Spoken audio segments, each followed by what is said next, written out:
Hello, hello, hello, my lovelies, and welcome back to Scandal Queens. I'm here with a really fun episode today.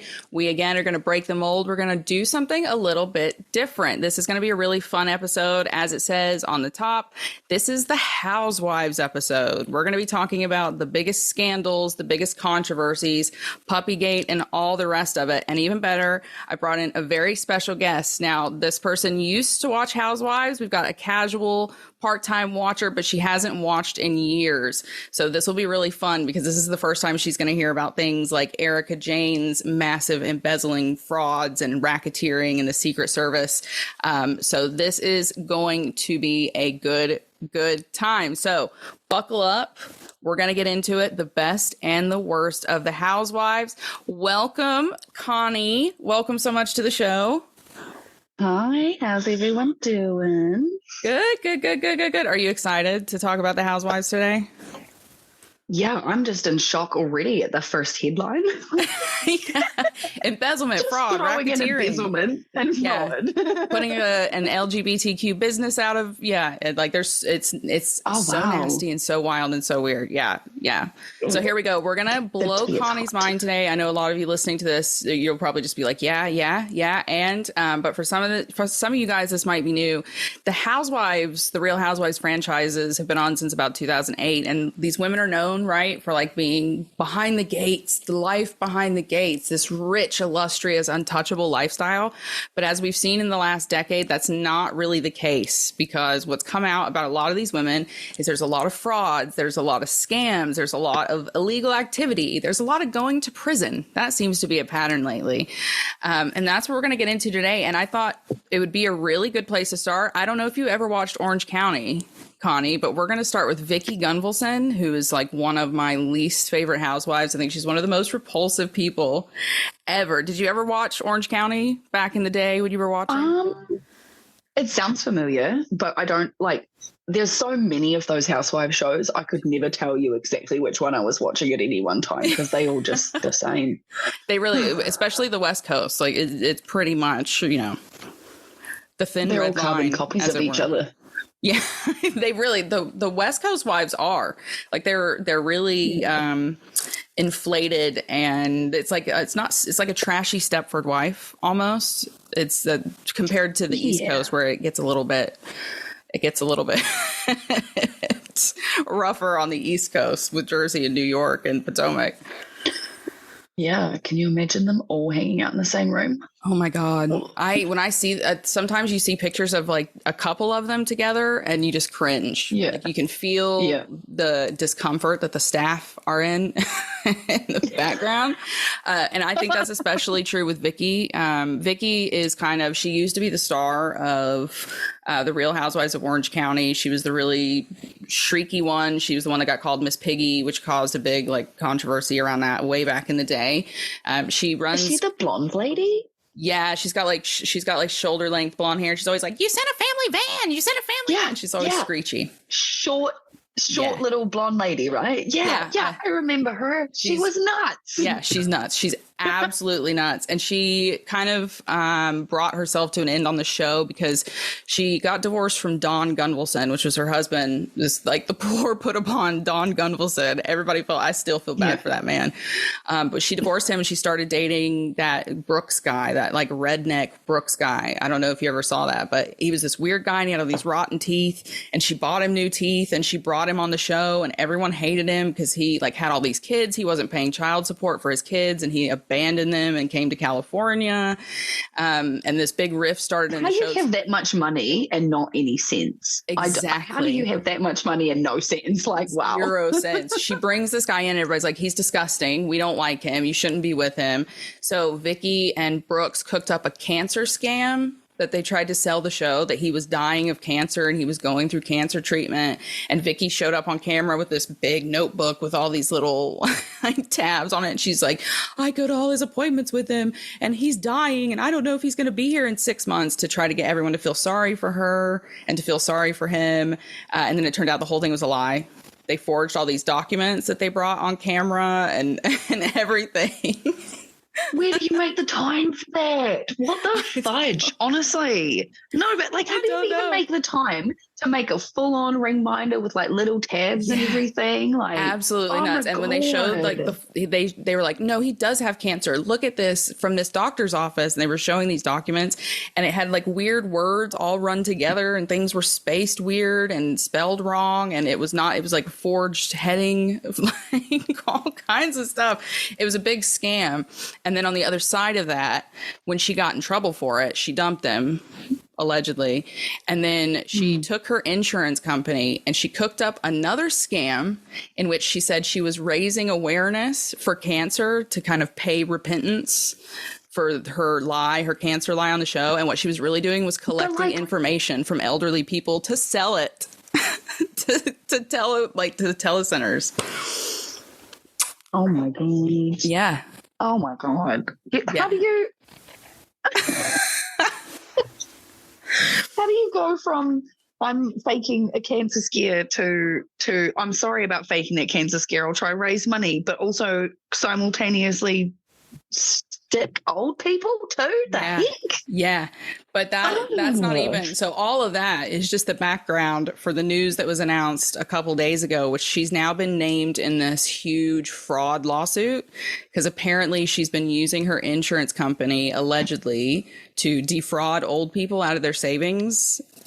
Yeah, so this woman came forward, Diane Is that how she makes most of her money? Is like she owns an insurance company? Yeah, so she has an insurance company. It's like one of the most fraudulent companies to kind of own in the first place anyway. Bingo, bingo. Yeah, exactly. Exactly. And this old lady has sued them now and said that she was trying to invest in some account where you basically put $300,000 in it and it sits there and it's like in this fund and you get a bunch of money, and it was supposed to be money for her kids after she passed away. While she was doing this, her husband had just passed. So she was like grieving. She was a widow. And this Vicki Gunvalson housewife approached her just after her husband died. It's like, put your money in this account. It's really safe. I'm going to make a ton of money for you. So the woman gave her the $300,000 to put in this account. And Vicki came back twice more, like once each year for 2 more years, and said, oh, no, you need to put another $300,000 in it. You need to put another $300,000 in it. And this woman started to get suspicious. And she went to basically the company that owns this fund. And they said, yeah, you've got over $600,000 extra dollars in your account that you really don't need to have in here. You've been paying $300,000 a year and you really didn't need to do that. And so this woman's alleging that basically Vicki got her to put way more money than she needed in it because Vicki gets kickbacks. If they get people to invest in this fund, they get percentages of that investment and like whatever gains and all that kind of stuff. So she got this woman to invest. Yeah, like $900,000, $600,000 more than she needed so that Vicki could have extra money. That's essentially what's being alleged in this lawsuit. And the lawsuit is accusing her of like elder financial abuse and insurance fraud. And she's named with 5 other people. How is the education gap so like big for people with money though, that this rich old lady is silly enough to listen to this lady to give her money in the first place? Well, she's saying that it was like predatory because they came to her. They basically found out through the grapevine that this rich old lady's husband had died and approached her while she was still grieving, like basically while he was cooling in the ground. They got her. Yeah. So she's old. She had never managed the money before. And all of a sudden she was the one doing it. She said her husband had done it their whole marriage. They'd been married for like 50 years or 60 years or something. And he had never taught her how to do it. And all of a sudden she was like in charge of their accounts and accountants and investments. And she said, I really trusted Vicki because she seemed so nice when she approached me and I was grieving. And she promised me like, oh, look, like all this hardship you've gone through since your husband died, you don't want your kids to do that. So if you invest in this, you'll leave your kids with a ton of money and then your kids will be taken care of. And that's what really matters. So give us your money now so that your kids can enjoy it later. It's really sinister. It's really sinister. People, take note. Don't ever listen to a person trying to like stick you when you're grieving. Never do business with a housewife. Oh my God. That's what I think. Yeah, what the heck? Never do business with a housewife. I hope everybody listening like pays attention to that because that's the moral of the story as we move through this. Never do business with a housewife. Yeah. What the heck? Yeah. Yeah. So I don't know how she's finally said something, like she finally made a statement I guess, in the last 24, 48 hours and has said, no, I haven't done it. But she made the statement while partying in like Greece or something. And she did it in this like, look at me. I'm in this swanky place. I'm rich. I don't give a shit about that. I don't care about it. It doesn't bother me. I'm rich and glamorous. Look at me. It's right. So like, I'm going to pretend to apologize and then show off all of my accumulated wealth that I got whilst like literally duping old people. Yeah, she's disgusting. She's absolutely disgusting. To me, she's like the most repulsive one. And even before I knew all of this, I thought she was like basically the most repulsive woman I've ever seen on TV. Some of the stuff she said is disgusting, the way she attacks women. And she like all of a sudden got really religious when she started dating this right-wing douchebag that was supposedly running for governor. That happens every time though, right? That happens every time. But I don't know if people pay attention when they're watching these things, but especially the West Coast, they're all like right-wing Trump voting, like not very nice. Like they all like there's a couple of them that fundraise for like anti-abortion candidates and stuff as women. They give these men money. Yeah. The fuck? Oh yeah. But there's no words for that. Like what the fuck? Yeah, just the tip of the iceberg. Much money and influence and not be like doing something substantially good with it, like actively choosing to center someone else's views of the world too. It's just so backwards to me. They're absolutely narcissists. They have no empathy. Some of them might even be, like psychopaths or sociopaths. Genuinely, like I'm not even kidding, because they don't. Well, and like a lot of them are purposely married rich too, right? Yeah, and I was very predatory way. Yeah, and that right there, like in and of itself, kind of tells you like what kind of people they are if they're already predatorily trying to like be with people for their money. Like that's vapid as hell. Yeah, but this is again, and that's another one of these threads and these themes that we'll see working through it, because it's like Vicky talks and acts like she's this super brilliant business genius who has like earned this huge fortune. And it's so massive and huge that she doesn't have to work, but she does. And it's like, well, if you were really that rich, why are you going out there and like sharking old ladies and running scams? Cause like I don't think Jeff Bezos is getting out of bed in the morning and going and driving to an old lady's house to scam her out of $300,000 because he doesn't need to, right? Like all of his douchebaggery. Yeah, that's a lot of effort. Yeah, that is a lot of effort. Yeah, I just don't see a truly rich person needing to work that hard to scam people. No, like being rich already comes with exploitation, but like that's a level of like actively trying to be richer than you are and actively exploiting wherever you can. Yeah, it reminds me a lot of Elon Musk, because I also don't think he's as rich as he says he is, because he had to get a bunch of loans and investments for Twitter, and he shows his ass, and he's doing way too much to actually have as much money as he says he does. It's too much work. Who would want to be that visible? His own daughter's calling him out as well all over the apps too, apparently. I could see him married to a housewife, one of the Real Housewives, for sure. For sure. I could see that happening. Can you imagine one of them like dressed in like gray sweatpants and a jersey in his little freaking tiny house? Yeah. Yeah. I would pay to watch that. I would pay money to watch that, I think. Bravo, if you're listening. What about, did you ever watch New Jersey when you were back in ye old housewife days? Yeah, the Real Housewives of New Jersey. That was Teresa Giudice. That's the one that just basically got itself canceled because of the cast. I figure we'll go into like some fun crimes before we get into like the victim crimes from these housewives. Fun crime. We started easy with Vicky Gunvalson, and we're gonna keep it steady with That's easy. Oh my god, what are these women doing in their spare time? You have no idea. Oh my gosh, you guys, we're gonna blow our mind. So Joe and Teresa Giudice were like the big story on New Jersey, and I think Teresa was the first one of the housewives to go to prison and to kind of have this first big, basically fraud exposure. But essentially, she and her husband, they came on the first season of the show, which again would have been around 2008, 2009, which was like the big housing crisis in the US and this big bubble burst and this whole thing. And this first season, you would always see Teresa going out and like paying cash. She had like wads of cash and she'd buy thousands of dollars worth of furniture. Like she goes and buys like $40K in furniture or something ridiculous in the first couple of episodes. And she's paying in wads of cash. A couple years after that, she and her husband actually declare bankruptcy. $10 million in bankruptcy that they apparently tried to claim. Was that on purpose, though? Was that on purpose? Because, like, it just sounds like they're trying to spend as much money as they can, because obviously, like, it sounds like that money wasn't good money. Well, that's basically what happened. Rack it out in cash. That's what's happened. So it was 2009. They filed this bankruptcy, and Teresa's selling her books that she wrote. I know everybody can't see my air quotes there, but her quote unquote books that she wrote.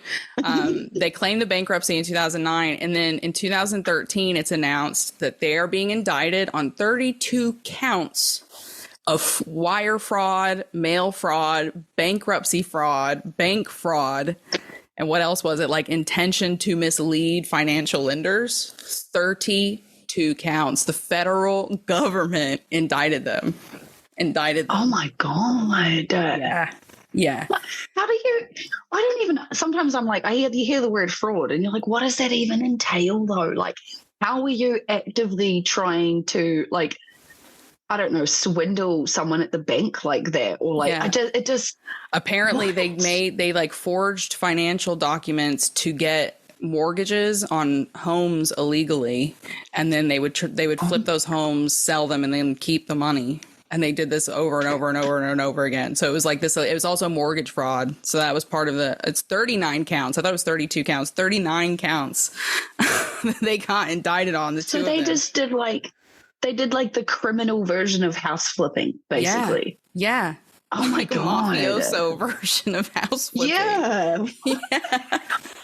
Yeah. And I think they basically fight it on the show for like a year or two, but they got found guilty. They both pled guilty because there was no other option. They had signed the documents. It was in black and white. Teresa had hid a bunch of money. She like didn't report the $250,000 she was getting paid for book deals and all this other kind of stuff. So they both got found guilty. Teresa got sent to jail for 15. She was supposed to be 15 months, but it ended up being 12. And then when she came back, they sent her husband for 4 years. And then it turned out Joe, her husband, was not a legal citizen. He had come to America as a baby and he didn't have American citizenship. No one had ever gotten it for him. I think I remember seeing ads about or little snippets, like on apps and stuff about that. Like how like she was like going through this whole process of like having to deal with her husband being in jail or whatever. Yeah. And then they sent him to an ICE detention facility. Like oh my God. The minute his 4 years were up, they sent him to ICE detention facility where there was like 6 of them in a little tiny bunk and everything. And they had to talk to him through the screen and like crazy stuff. And then they deported him. He had spent his whole life in America and they deported him. Oh God! When rich people like have to suffer, the world that they essentially help create is just icing on the cake, right?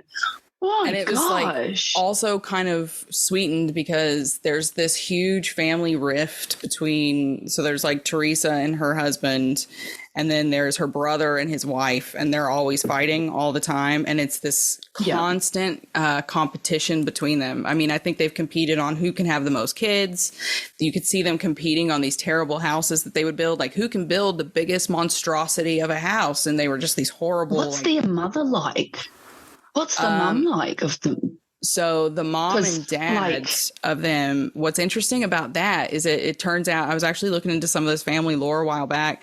The mom and dad were quite isolated from the rest of the family because the dad had gotten into a altercation over like $100 or $10 or something with another family member. And so the dad, Teresa's dad, cut off his family and basically just wouldn't speak to them, and had not spoken to them in decades, fighting over like $10 or something. He was that kind of a person. Teresa has said that they were like, her mom apparently was very quiet, and they had a super traditional marriage. And what they also let slip is that Teresa said, "Oh, my mom and dad met when my mom was 13." She said that before. And then she's also said, "Oh, my mom and dad knew they married each other after 6 months." So that means her mom was like 13 or 14 marrying her dad, who was at least 10 years older than her, which is another huge red flag. Huge red flag. That's a massive red flag. Yeah, but they're like super, super traditional. Like the woman should be at home cooking and cleaning, and the man should rule the house and tell women what to do. And like women should be quiet in the presence of men, like that kind of stuff. So is a common theme that I'm going to see through this is women that vehemently center men in their lives? Yeah. Yes. Yes, she will. Yeah. Which Teresa's still doing, because she's now got this other husband who's caused a bunch. This is why the show is ultimately ended, because Teresa's got this new husband. Half the cast hated him. His ex sent all this crazy stuff into the cast. The cast are all suing each other, and it's turned into this big, huge, nasty quagmire of a mess. But she's still like ride or die for this man who's got some pretty big red flags, to be totally honest. And it sounds like he may have now potentially bankrupted her again. And she refused to sign a prenup and all this other kind of stuff with him, because she was like, "No, you don't ask a man for a prenup because you really love him," and all this kind of stuff. So yeah, absolutely. Yeah. Yeah. To her credit, she came out of prison and she paid off they had like some 10 million tax debt or something crazy. And she paid it all off on her own, because Joe's still basically doing fuck all. Yeah, but like, how are you making that money to pay that off though? That's like, I think at that point it would have been appearances and the show, because she let the show, I think the show did a jail, like Bravo came and did like a jail interview special with her. She let them film her when the day she came out of jail. The family kept filming little internet specials while she was in jail. She's let them film everything. So I imagine when she came out, she got a big raise for that. Yeah, she would have got money for that. Yeah. I could definitely see her, making a couple of million a season. Easy. Oh yeah, definitely. Far out. Wow. Yeah. Oh so to her credit, she did hustle and pay that off. And I think her kids go to private school, and they all have ended up in good colleges so far, and like seem to be doing quite well. So you can go to a good school, but without good counseling or good like mentorship from an adult that actually has good clarity, like that schooling isn't going to do fucking anything. Thankfully, I think they must have other family, because it's that big like Italian American, I think there must be other family and friends that we don't see on screen who nurture. Okay. Yeah, you would hope so. Teresa, like, she's done these crimes. She's very toxic on the show with the other adult women, but I've talked about it on TikTok. Like, she's actually seems to be super supportive with her daughters, and very much like, "I love you no matter what. I don't care what you do. I love you, support you. Like, I'll be behind you, whatever," kind of thing. She seems to be a really good mom to an extent. So, I mean, we only know what we see on camera, but like I said, her kids all seem to be quite self-possessed, and she lets them set boundaries with cameras, and you see them set boundaries with her on camera. Yeah. So I suppose that's really good. Like, I don't know, sometimes that happens though, right? You've got that like generational flip when the kids get to a point where like, even no matter how like conservative or messed up the parent is, like they have no choice but to let the kid be the kid. Like, and you'll see her. It's a little bit of parentification, but I don't think Teresa is necessarily like the smartest person in the world. And I don't mean that in a mean way. Like, I just genuinely think she's just not necessarily all there all the time. And you'll see her ask her daughter. I can imagine a lot of all of going through this would be traumatic too. Like, oh yeah, essentially, like, I mean, like, your mum got married at 13, bro. Like, yeah. I don't think they realize that they let stuff like that slip. And like, her brother bragged about losing his virginity at 9 is what he claims. He's like, "Oh no, I lost my virginity at 9 to an older woman." And it's like, no, you were molested. That's a molesta. Holy what wow. That is. Yeah. And they tell it like it's a funny joke. The family's messed up. Yeah, no, they talk about it. He bragged about it. It was like in one of the reunions. He's like, "I became a man at 9 years old. I was a man at 9. Oh my God. Yeah. Yeah. And Teresa's like, yeah, I walked in on it. Ha ha ha ha ha. Here I am, like, cutting people off just for saying, like, wrong, like saying a phrase about my child or how they might be when they grow up wrong. Yeah. And I'm like, get out of my life. Yeah. The fuck? Yeah. They just like casually let stuff like that drop. And I don't think they realize that stuff's not good. It's not normal. It's not, it's not funny. It's not like a funny normal joke. Yeah. Yeah. Wow. But it's the show is just dissolved now. They just had the last show. One of the women hit another one with a glass pitcher after she'd already smashed a glass upside this woman's head about 2 or 3 episodes back. It just is turned into a complete thing. So they've basically wrapped the show, and producers have said, we're not going to do anything with it until 2025. We'll let you guys know what's happened. But I mean, they were graying people out in the episode. They would just like flip it to black and white, and then you would never see that person again. I think it's just too toxic. They're all suing each other behind the scenes, which I didn't know they were allowed to do, but they are. And they're sending subpoenas to each other to come into court to testify, and harassment and like stalking charges. And yeah, like Jersey's a mess. It is a mess. They hate each other. They all hate each other.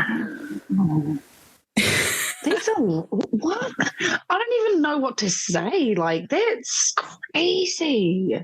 Yeah.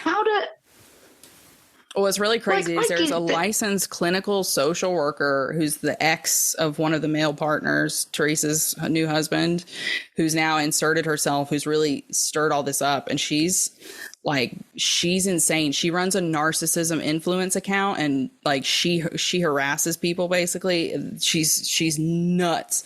If you go and read her emails and she wrote, so when she was dating this one who's now a house husband, who's now with Teresa, as a social worker, they got into it. She wrote these letters as if he wrote them. And she told him, you take this letter and you read it to your therapist. And these letters said, like, I am a spoiled, entitled brat. I am stupid and uneducated. I'm a narcissistic psychopath with ADHD, CP. She threw the whole DSM-5 at him, and is like making him call himself names. And then at the same time say how good of a therapist she is and what a professional she is and how she's seen all this in him and he needs help and he's bipolar. And she made him shop this letter around, and he wasn't allowed to tell people that she wrote it. And it's just, she's insane, the stuff she's done. I cannot believe she's a therapist running a narcissism account, like a narcissistic abuse recovery account. But she's gone around to a bunch of the other housewives. She's involved in court stuff. Yeah, it's nuts. Is there not laws around like people that get jobs within like social work spaces, you know, human to human space or something sort of situations? Yeah, like an ethics thing that's done every few years for them to make sure they're like understanding or within like their own realms of like ethics and stuff. What? I thought so. I thought that you had to basically like submit to an ethics review kind of thing if there was a complaint made, but she's gotten away with it. Test these people. What the heck? It's crazy. And she's like, she makes up stories in it. She's like, I had to sleep on the floor of my mother's house, and she has no electricity, and she has no heat, and there was no food, and all this stuff when she had just spent $250,000 renovating her mother's house. So she was that like, none of that's true. Like she's really like dangerous. The stuff that she's done, and she's implanted herself. Why do people with money just really want to be so oppressed?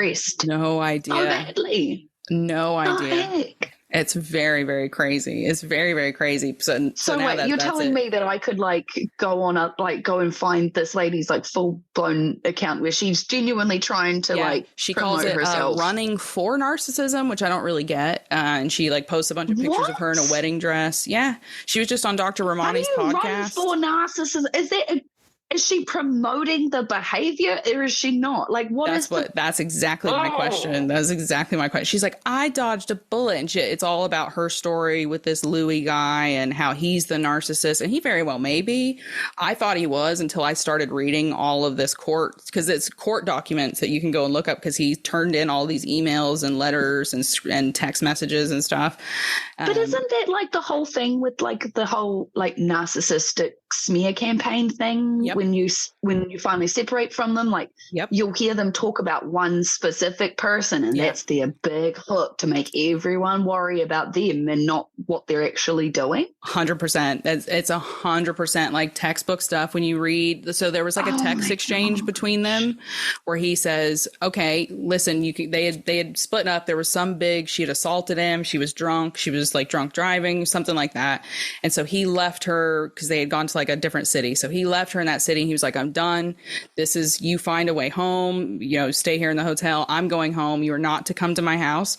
She messaged him the next day and is like, I'm coming to get my stuff. And he says, I'm here with my children. Please do not come right now. I'm like, for the safety of my children, please don't come to the house. I will not be home tomorrow. You can come here then and do whatever you want. You can get whatever you want, do whatever you need, just like not today.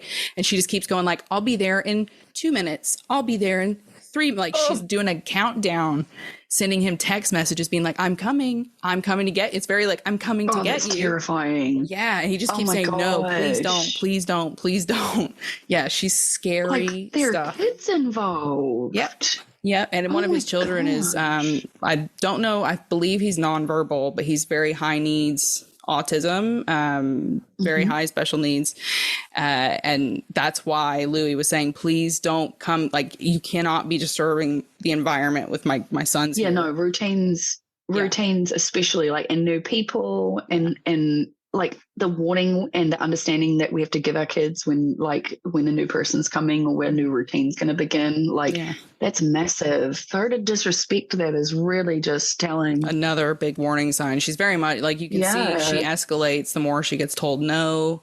So she's still harassing him. They broke up in 2020 and she's still, I think she was just she's just someone who like come in like halfway through all of like this main stuff. Yeah, well, this was all going on behind the scenes because Teresa's got a new husband now. So her first husband, Joe, got deported. He went to Italy.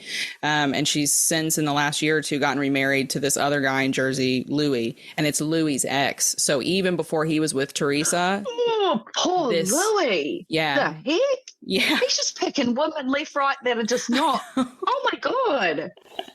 Everybody has been naming him. The cast all went after him. They're like, he's an abuser and he's this and he's that.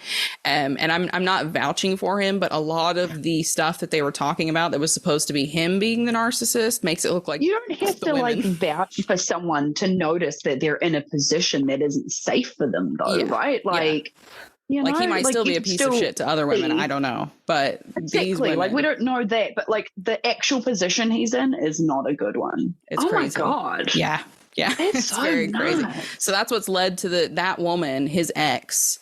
Now that he's on the show, she's ultimately led to this detonation because she's gone behind the scenes off camera one by one to cast members and egged them on and gotten them dragged in. And then they get subpoenaed to court and Teresa gets mad at them and she'll attack them on camera and be like, you POS and, all this kind of nasty fighting because she hates them because she's like, when you're trying to this other lady's the one like trying to like forcing these other people to do it. So regardless of if they were trashing on this woman, like they're getting forced to go to this court thing anyway. Yep. Yeah. So it's it's just detonated. It's probably costing Bravo too much in legal fees to keep the show going with the cast. So it would though, right? Yeah. Like because they're having to essentially give up like video evidence and things like that. Like they'd be subpoenaed for evidence and everything. Yeah. Oh, speaking of getting subpoenaed for evidence, what a great segue.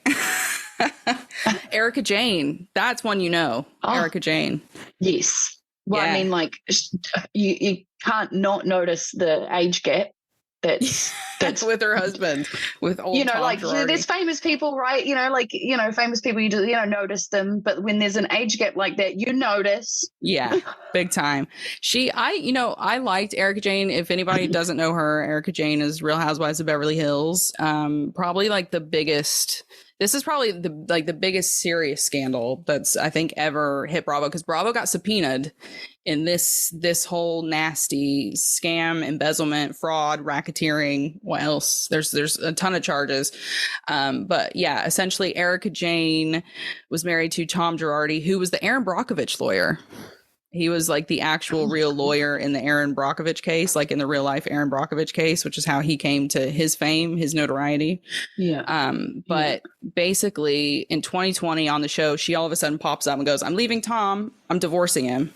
People are like, that's weird because you talked about how much you loved this, 80-year-old man, however old he is. Yeah, because when I actually did watch, like that was the main like part of it, the fact that she was always defending how much she adored this geezer, this old crusty geezer. Like it was her whole thing. Yeah. That was I love him so much, and isn't he great, and introducing everybody to him and bringing him to the parties and having him come to like when she's performing in the club and all that kind of stuff. Like it was definitely giving like Hugh Hefner vibes, like the way that like she was like pushing the fact that he let her do whatever she wanted, however she wanted, and it was so amazing, and it was really icky. It was really like the Hugh Hefner vibes. If you watch all I loved The Girls Next Door, and that show, The Girls Next Door, with those three main girlfriends. And they're all now talking. They have a podcast, and they tell, like, Bridget and Holly have a podcast talking about how bad it was and how dark it was. And oh, wow. Yeah, all that kind of stuff. And it does smack of that. Erika Jayne and Tom Girardi does have a very, very similar. I mean, what are you going to do? She was his quote unquote cocktail waitress. 32 years younger. She was like 27, I think she said, when they got married, and he was in his 50s, 60s. So a barely developed brain. Yeah. Wow. Yeah. Oh my God. Very, very. So cringe. wait, so now we're at the point where she's decided to leave. Did she take his money? Like, so did they that was the thing. Like, so in 2020, she popped up and was like, "I'm getting divorced. I'm leaving him. I don't love him. He doesn't love me. He treats me like an employee. I'm divorcing him." I was like, wow, that's really weird. What's going on? Literally about a month after that gets announced, Tom gets sued, and something like, so the feds indict him on 5 counts of wire fraud. That's first, like a month or two after she says, "Oh, I'm divorcing Tom. We're not together anymore. I'm leaving him. I moved out in secret." The feds announced that they're indicting him on 5 counts of wire fraud for embezzling more than $18 million from his clients. Oh my God. At the same time, his partners sued him for over $315,000 in income that hadn't been paid. They sued him. There was multiple loans that had been taken out in secret against the company, which basically put the company in something like $100 million worth of debt that they hadn't known about, that they were attached to. Yeah. Yeah. And then two basically, so survivors of a Boeing crash and survivors of Lion Air flight, I think 610, both sued at the same time, saying that he had stolen money from them. They had gotten awarded money in these crashes because a lot of them had died, and so their families were awarded money. A lot of them had been, there was one guy who had been in some company accident, and he had like 90% of his body or 70% of his body burned so severely that he was never going to be able to like walk or work or live a normal life. And so he got awarded $12 million or something like that, and Tom just didn't pay him. Just didn't give him his money. Yeah. Yeah. Does he have shares in Boeing? That would explain a lot. That would explain where the money went. Yeah, but all of this came out like right after she said, "I'm leaving him." All of this fraud stuff came out, and people were shocked because it was like it was crash victims coming out saying, "I haven't received any money that I was supposed to be awarded. I was supposed to give $2 million. My husband died. I can't work." Because some of these people are, I don't think they were all in America. I think some of them were in like Bangladesh, and they were like in Asian countries and stuff. And they really needed this money genuinely to survive. And they just didn't pay him. They just decided, "You're over there, we're over here. We're keeping the money. Do whatever you want." Oh my God. Yeah. So, obviously racism plays a part now too, because 100%. 100%. That's absolutely played into this kind of thing. Oh my God. Immediately everybody thought, what's going on with that? Because Erika just bolted from him, and now this comes out. So there was a movement made in court to basically stop her divorce. She still has not divorced him to this day because it's in court, because they think it's fraud. They think that she initiated the divorce to save herself and hide assets, is what the accusation's been made. So the court ruled that she's not allowed to divorce him until all of this fraud stuff has been basically resolved, because she's now also been named. So since 2021, she's been named in like tons of them. She's been named in tons of extra things. So basically what they are claiming is that Tom embezzled $20 million from burn victims and put it into her company so that she could go and do this like drag performance stuff. Yeah. Oh my God. Imagine that. Like thinking you've cracked it, marrying an old geezer with a bunch of money, and you try to leave him because he's a fuckwit. And then now the court's like, nah, you got to stay with this cunt. Like, this is your mess too, honey. You've been married for 30 years now, or whatever it is, 20 years. This is you too. This is your mess. Yeah, like I would understand it if like it was in the first like 5 years that they split up, right? Yeah, like that would make a little bit of sense. Yeah, like 20 years. Nah, bitch, you know. And you so fucking knew. You fucking knew. You knew. I'm 100% of the opinion. She's been dismissed in some of these now. Like there was a 50 million accusation made at her, which she got out of, but then she was quickly named in another 50 million and then another 18 million. She's been named in a bunch of criminal suits since then, which I'll get into in a second. But I think 100% she's played the whole time. Like, I had no idea. How would I know? I'm just the little kept housewife. I'm just the little trophy wife. I have no idea. But there's footage from her first season on Bravo where she brags about, I'm not just a trophy wife. Tom has me on the boards of 2 different law firms, and she brags about all that.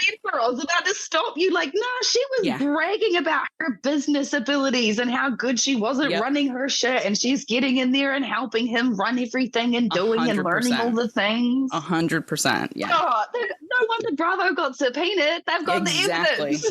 Exactly. And that's why her fans just don't buy any of that. They're like, how would she know?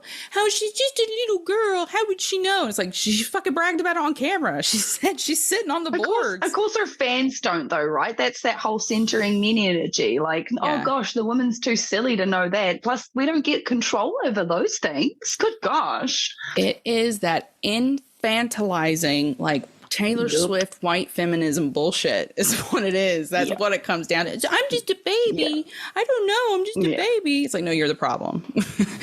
You're the problem. You are the problem. But I didn't know this, but essentially, so someone made a movie out of this. Hulu made a series, like a little drama series or a docu-series about it called like The Housewife and the Hustler, which basically centered around this whole scheme that she was knowingly a part of, that was organized, where she was basically like the front. She was the pretty, like, fun little charming face of it, and he ran the business of moving the money around and channeling it through her, and that's how they avoided taxes, and all this other stuff was putting it through her business, that EJ Global, which is just absolutely nuts. And she got dismissed from a lot of it, but the court ordered her. What? I was gonna say, like, who did they cast to play them? Like I have no idea. I didn't even watch. I will be totally honest. I struggle to look at her face. Face because when it came out, so I think it was last year, Marco, who used to be like the drag designer, like he dressed all the big Rue girls, like the best of the best of the best. It turns out she had been using him for her costumes before all this happened, and she had run up millions and millions of dollars in debt, and then basically said, "I'm not paying it. I'm not going to pay it. You defrauded me." And we've heard the whole not paying for the designer before. Bingo. But she used her husband's connections. They got the Secret Service, the U.S. Secret Service, to tail him and harass him. Yeah. So he sued her last year, and it's still in court, and she's not speaking about it, which makes me think that ain't good, because he sued her, the credit card company like American Express or something, and the U.S. Secret Service essentially is named in this lawsuit for $18 million in damages because he had to shut down his business, his relationship broke up, and he was in the process of adopting a child, and because of this, they denied his adoption because of her. Yeah, because she didn't want to pay her bill, essentially. Yeah. Sinister. It's sinister. It's so sinister. This is what I'm talking about. I tell my partner all the time, I'm like, I don't necessarily watch the Housewives for the Housewives. It's like to get pieces that fit this puzzle of all the crazy stuff that's going on in the background. Yeah, I mean, 10 points to Bravo for like seeing the drama that could have unfolded in these lives. Yeah. What? I don't know. I think they've got some kind of, I don't know if cast members are told like, what's your dirty secret that's going to come out, if that's part of the casting or something. But Bravo basically got accused by one of the lawyers who's involved in all this Erika Jayne stuff of protecting her.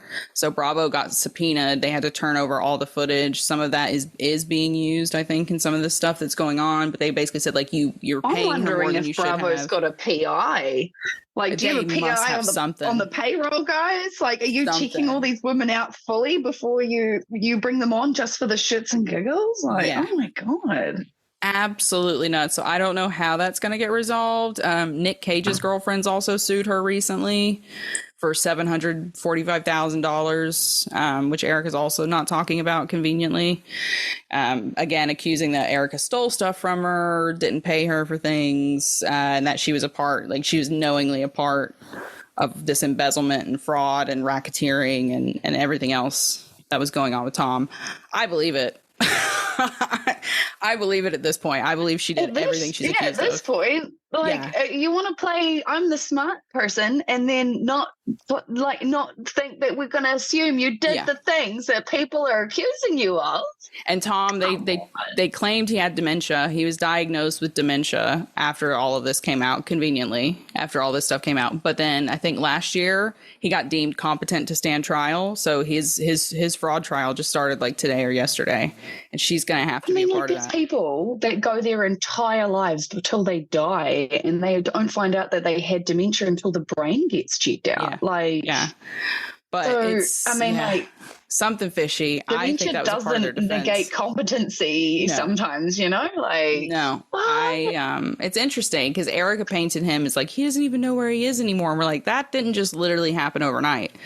Like if he's that's another possibility, and that's a total conspiracy theory. He could be totally dementia ridden, like really genuinely not know where he is, and she could have been using him. She could have been using that. Be like, just sign this, honey.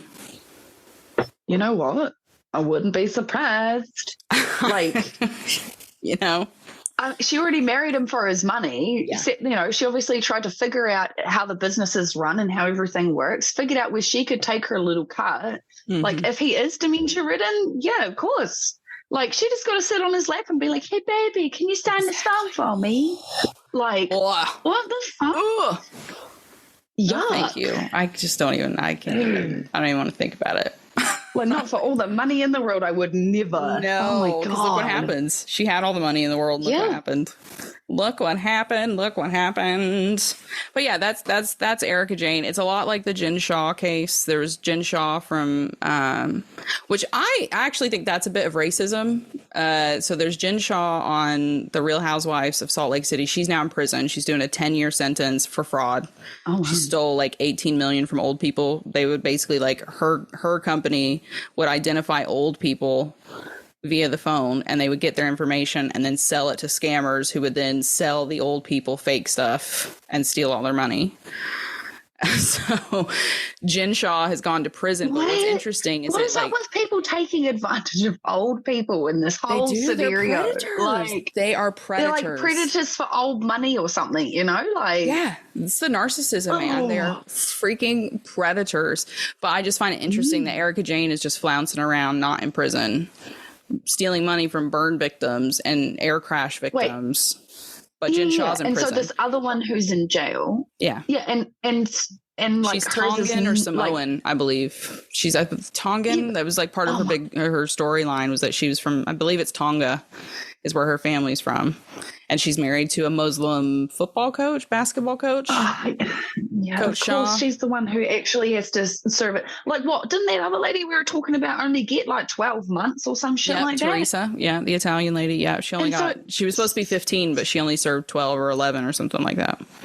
But that's But definitely racist. Jen Shah went to prison, is going to be in prison for 10 years. You've got Erika Jayne with like multiple million dollar cases.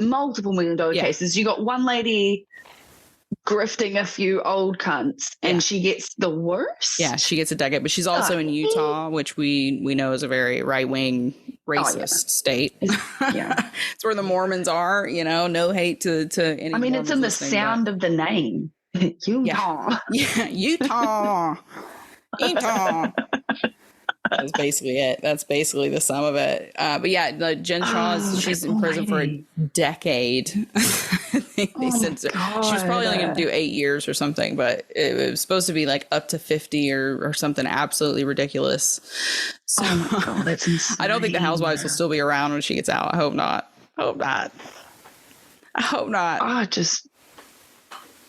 See, I blew your mind. Why do we even have these shows? I'm like, what? That's what the real shows needs to be. There needs to be a show that just follows them around and covers, like a TMZ that only covers this housewives nonsense, because they always try to hide it. They get on their social media and they're like, look at me, don't I look great? Ozempic. And it's like fraud, embezzlement, wire fraud, mortgage fraud, elder abuse.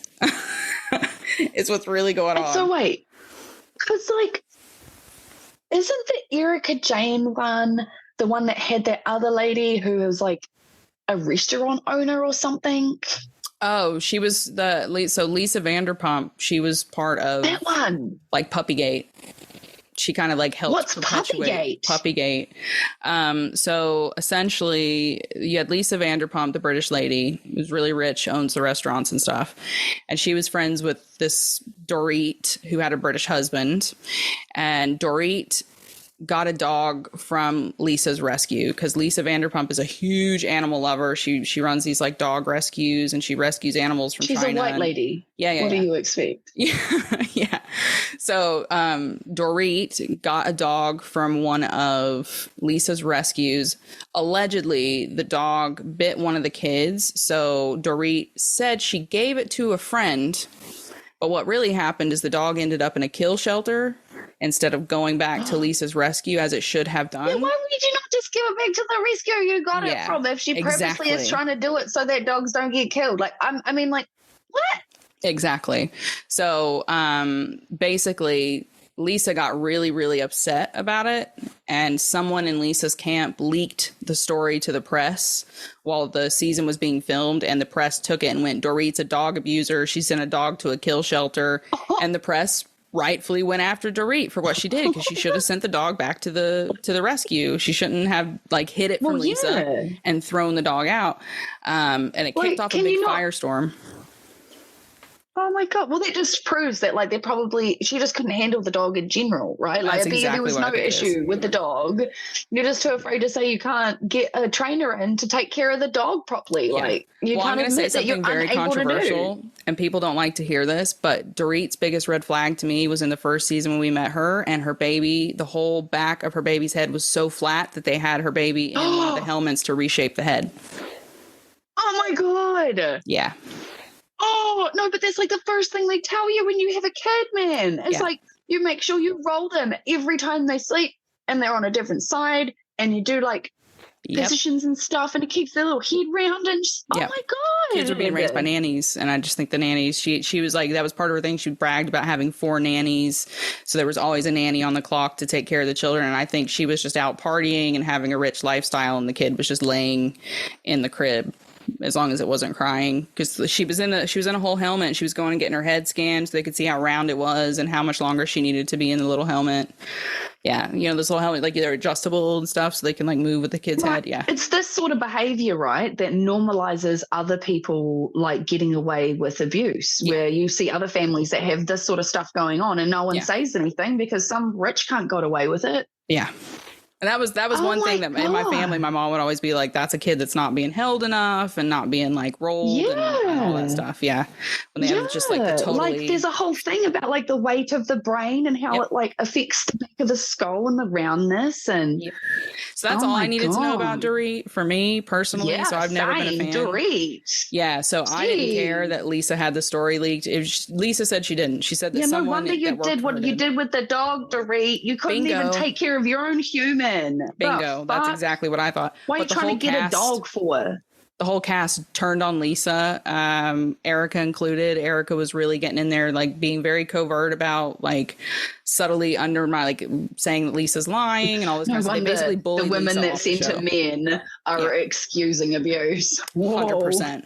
100%. And they did this after Lisa's brother had just killed himself. And they organized, like you could almost, it was like watching a nature documentary. It was like watching hyenas organize around a lion, like an injured lion. It was crazy. It was this organized bullying campaign to get her off the show. They 100% wanted her off the show. I don't know if they got paid more money if she wasn't there or something. But it was really sad to watch because you could tell she was actually like devastated about losing her brother. And then they had this whole puppy thing. Yeah. So it ended up with Lisa exiting the show.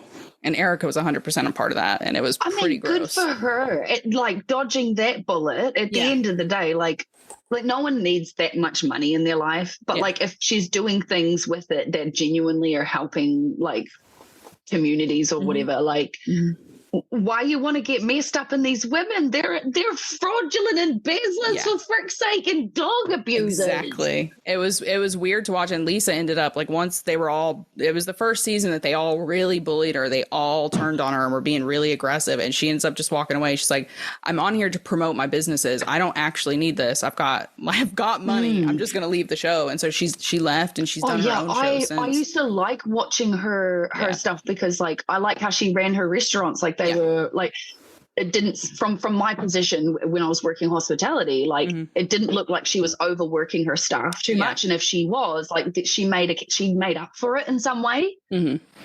Yeah. So I like Lisa.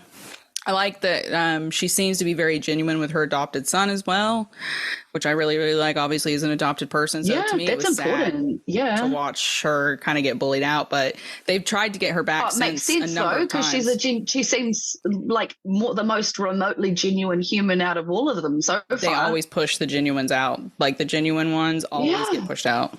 Always end up. Because there's no drama there, right? There's no drama there. She's not being fraudulent. She knows how to run a restaurant. Like, they basically just go, you know what? I'm going to go do something else. I'll just go have my own show. I don't actually need to be a part of this toxic environment, this stress, which always to me is also a sell. That's where Vanderpump Rules come out, right? Yep. And that was it. It was also a big part of her being on the Housewives, I think, was to promote stuff like that. So she was there. I'll just promote this some other way. I'll just leave. I've got the money. I'll just leave. These women are insane. Yeah, good old puppy game. People still fight about that, and it's crazy to me because you never really see people supporting Lisa. It's always like very pro Dorit, and it's like Dorit. All Dorit had to do was pick the phone up and say, "This dog's not working out. Can you please take it back?" That's it. That's all she had to do, but she didn't do any of that, and somehow it's Lisa's fault. It's people just don't like taking accountability, right? Like they just don't want to take accountability for what they can and can't do in their lives. Like that's it. I wouldn't say the Housewives are great for accountability. I can't think of. I mean, I guess like I think Bethany. They have to go to court to be held accountable. I'm pretty sure we can safely say even they don't know what accountability is. Like that Jen Shah one. She until the day she had to like basically go in and get sentenced. She's like, no, I didn't do it. And then she told people right before she basically went into jail. She's like, I did it. She admitted it to him, and one of them was devastated because one of the housewives had gotten really close with her and had been going on camera saying she doesn't do an interview, saying she didn't do any of this. This is just like not fair. This is all wrong. She would never do this. And then they went to basically go and drop her off at prison, and she went, I did it. Oh my God. That's it. So speechless again because these women are absolutely batshit. Yeah, they're nuts. Oh my God. They're absolutely nuts. And it's never ending. I mean, you could do, the husbands are bad as well. Like they had Michael Darby on Potomac who sexually assaulted a male production staff member on camera, like grabbed his butt and was being like really sexual with him. And it was a whole mess. Honestly, I'm yet to meet a person called Michael that doesn't live up to the name Michael. This guy is a grade A creep. I think he's Australian. Yeah. I think he was Australian because they opened some weird Australian food restaurant. No, that makes sense. He's like Australian food. Oh my God. Yeah. Yeah. An Australian food restaurant. No surprise it closed. It closed. God. People didn't like it. People did not like it. Yeah, because that's not a thing. They serve like kangaroo burgers and ostrich and something else. It's like, I'm pretty sure like Australian people don't eat this every single day. No, they don't eat that every single day. This would be like, I don't think this is actually, but whatever. That's what they did. They opened an Australian food and it served like weird meats basically, and it closed. Nobody wanted to eat there because they're also in like just outside of Washington, D.C., which, you know, you can guess how people are going to be there, how the white community is there, the white moneyed community. So the Australian restaurant didn't thrive as much as they thought it would. Surprise, surprise. Oh my God. But yeah, I mean, there's so much there's just too much. You could talk about this kind of stuff for days because it's just nuts. It's the kind of stuff these women do, the husbands do and get away with. It's really unbelievable. I mean, I guess that kind of makes for good TV. They're not putting any of this stuff on TV for the most part, but it's like shocking. It's shocking, and it's shocking to see people that like stand these people. It creates that whole sleuthing culture, right? Like, you know, everyone wanting to figure out their little gossipy business on the side. Like, what are they lying to us about?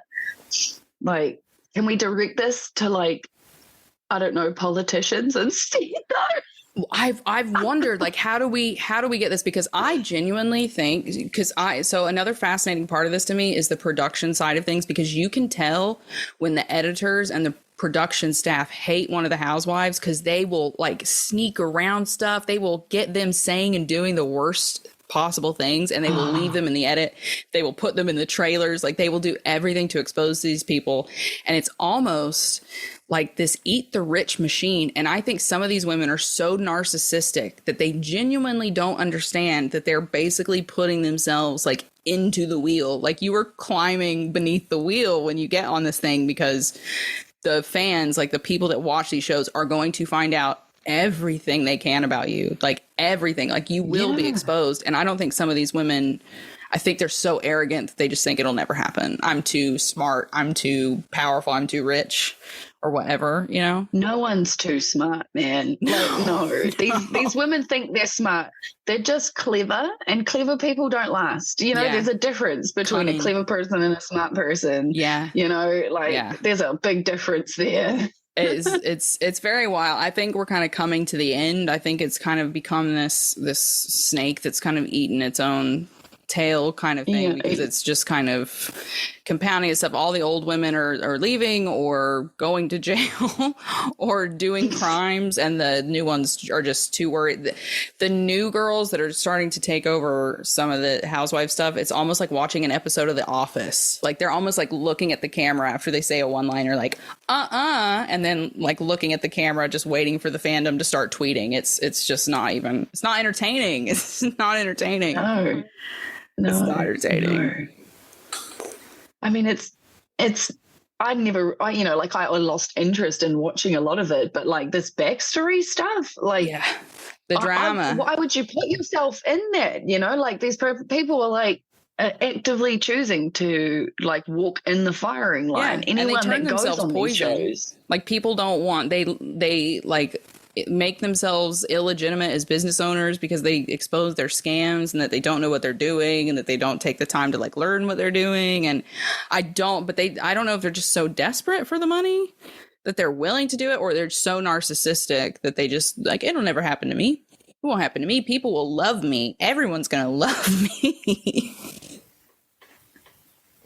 It must be. They must be just sitting there like, yep, I'm going to get paid to just, like socialize. Yeah.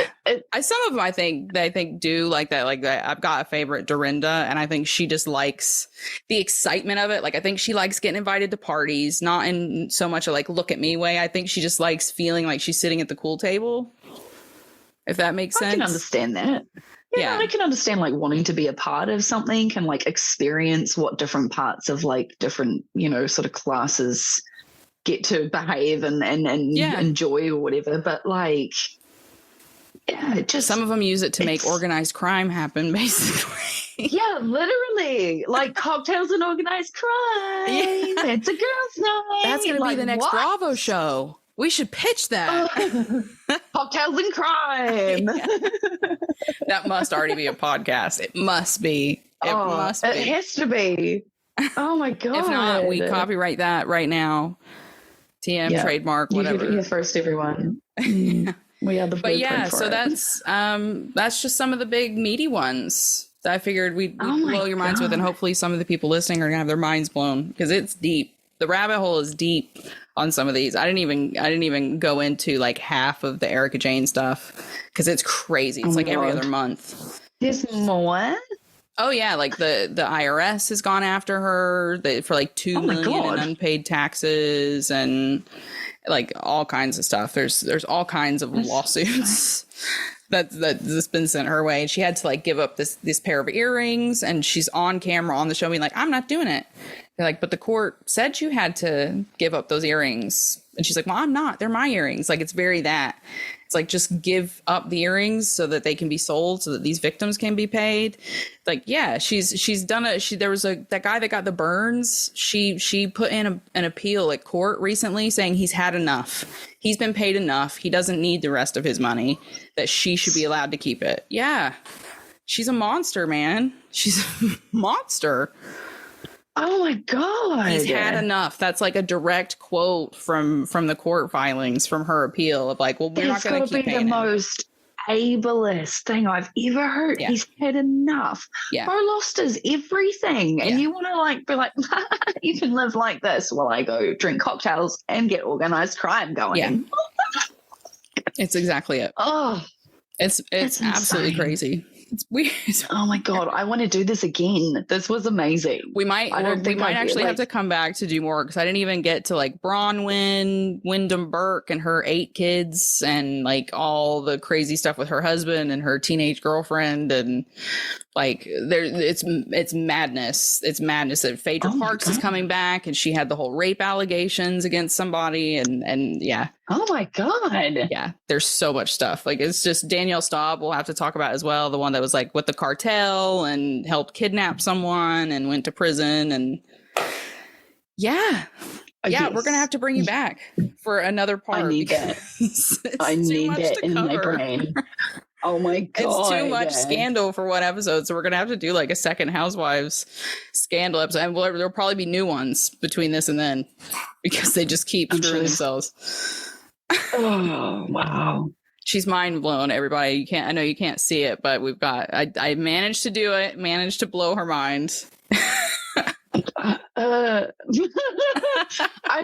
speechless, honestly. These women, oh my God. Yeah, well, narcissism, man, it'll get you. And they've sat on stage and said that like a couple of reunions ago. I think it was like the Beverly Hills or something, and someone was like, oh yeah, you guys are narcissists. Andy was reading the question out, and Andy said, to be honest, he said, I think we're all narcissists sitting on this stage. I think you have to be to come up here and sit on this stage. So at least he is self-aware of what's going on. Yeah, I mean, like, not great that he's also telling on himself, but also great that he can at least be self-aware enough. Yeah. Like, yeah. He's like, yes, no, I'm the narcissist.